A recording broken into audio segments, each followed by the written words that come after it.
Nissan CEO signals openness to sale amid restructuring. Nissan's CEO, Ivan Espinosa, has not ruled out the possibility of selling the company, acknowledging the increasing challenges faced by automakers of its size in a rapidly evolving industry. This candid admission comes as Nissan undertakes a drastic restructuring plan, including the closure of 7 factories and a reduction of 20,000 jobs, projecting a $4.2 billion net loss for the 2026 fiscal year.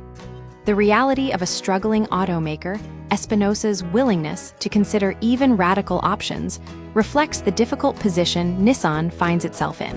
The company has struggled with profitability, and its strategic partnership with Renault is becoming less collaborative, with Renault focusing more on deals with Ford for EV development.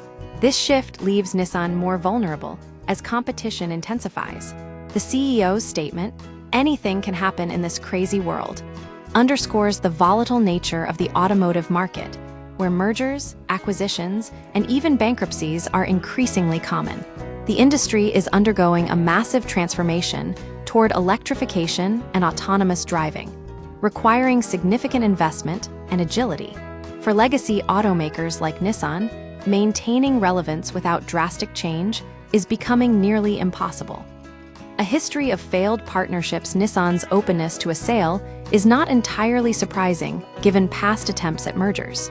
Talks with Honda collapsed last year when Honda sought a controlling stake in a combined company.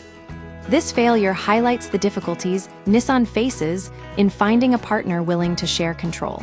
The current restructuring plan aims to improve efficiency by slashing development time for new models to as little as 30 months.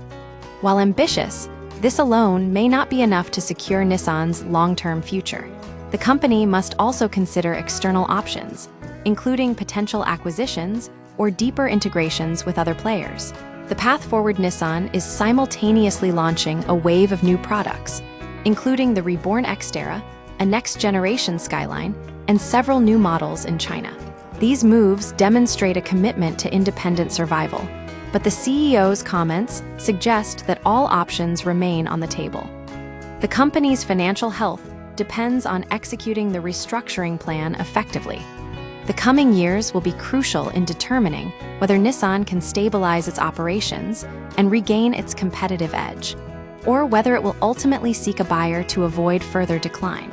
Nissan's situation is a microcosm of the broader pressures facing traditional automakers, where survival increasingly depends on either scaling rapidly through partnerships or adapting quickly to new technologies. The CEO's blunt admission that anything can happen is a stark reminder that even giants are not immune to disruption.